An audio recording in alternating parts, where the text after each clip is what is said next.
Absentee owners. This list for cold calling and text messaging, personally, it's my favorite. Absentee owners work best most often. Okay? Now, what that means is not in every scenario does an absentee work best. However, whenever we're troubleshooting a campaign and it's a different type of list like tax delinquent or pre-foreclosure, and then the results suck, when we sub in an absentee list, they're generally way better.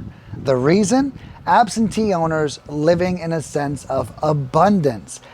Absentee means they're absent a home that they don't live in. So they do not live in that property, and that's what we're calling about, absentee owners. I'm absent the home. I'm not living inside of it. That's very important for you to understand. So this person most likely has at least 2 houses, and there might even be more. Why does that matter?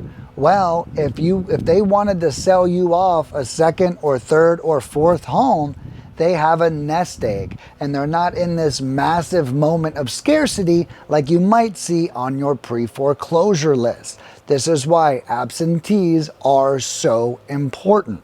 They have a sense of abundance. They generally have a better attitude on the phone. They're easier to talk to.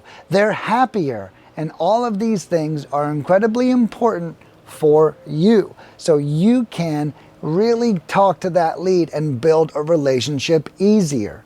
If you're calling, let's say, a pre-foreclosure lead, like we just talked about, you might find out that is very stressful for you, as to where an absentee owner who has anywhere from 2 to 20 homes might be a little bit easier and better of a conversation.